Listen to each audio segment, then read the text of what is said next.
வணக்கம். நம்ம இதுவரைக்கும் மூலாதார சக்கரத்தை பற்றி எல்லாமே பார்த்தோம் இல்லையா?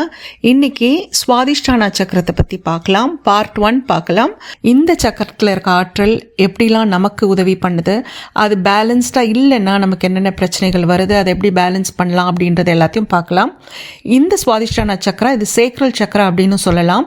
இது மூலாதாரத்துக்கு 4 இன்ச்சஸ் மேலே இருக்குது. அதாவது நம்ம தொப்புள் இருக்கு இல்லையா, அதுலேருந்து ஒரு 2 இன்ச்சஸ் கீழே. 7 சக்கரங்களில் இது 2வது சக்கரம். நம்ம பெல்விக் ரீஜன், இடுப்பு பகுதி, ரீப்ரொடக்டிவ் ஆர்கன்ஸ், அதாவது பிறப்புறுப்பு ஆர்கன்ஸ் இருக்கு இல்லையா, அது கீழ் முதுகு, இந்த பகுதிகளுக்கு தொடர்புடையது இந்த சக்கரம். ஐம்பூதங்களில் இந்த சக்கரம் அதில் இருக்கும் ஆற்றல் நீரை குறிக்கும், நீர் தன்மையை குறிக்கும், படைப்பு தன்மையை குறிக்கும், அதாவது கிரியேட்டிவிட்டி. இந்த சக்கரத்தை ஆரஞ்சு இல்லை எல்லோ நிறத்தில் குறிப்பிடுவோம். அப்படின்னா அது வெதுவெதுப்பான ஒரு தன்மையை குறிக்குதுன்னு அர்த்தம். உணர்ச்சி பூர்வமான நிலையை குறிக்கும், அதாவது இமோஷனல் கனெக்ஷனை குறிக்கும். நம் படைப்பாற்றல் வெளிப்படும் இடம் இது. இன்பங்கள், அதாவது செக்ஷுவல் பிளஷர்ஸ் அனுபவிக்கிறது இந்த சக்கரத்தின் ஆற்றலால் தான்.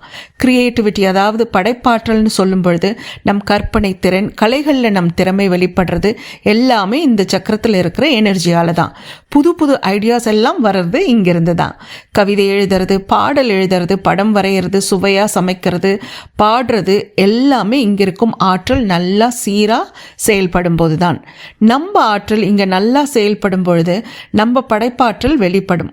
இல்லைனா நம் ஆற்றல் இங்கே ரொம்ப இம்பேலன்ஸ்டாக, ரொம்ப லோவாக இருந்துச்சுன்னா அது லஸ்ட், அதாவது காம எண்ணங்கள் வெளிப்படும்.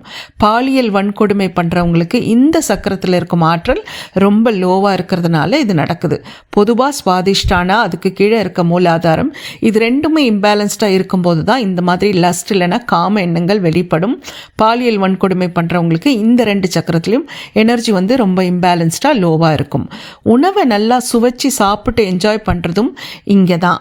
நம் ஐம்புலன்களில் இந்த சக்கரத்தோட செயல்படுறது நம்ம நாக்கு. நம்ம உடலில் இது ஓவரிஸ், கிட்னி, பிளாடர், கீழ்வயிறு அண்ட் நம்ம சர்க்குலேட்டரி சிஸ்டமை இந்த சக்கரா குறிப்பிடும். செக்ஷுவல் ஆர்கன்ஸ், செக்ஷுவல் ஹோர்மோன்ஸ் இந்த சக்கரத்தோட தொடர்புடையது.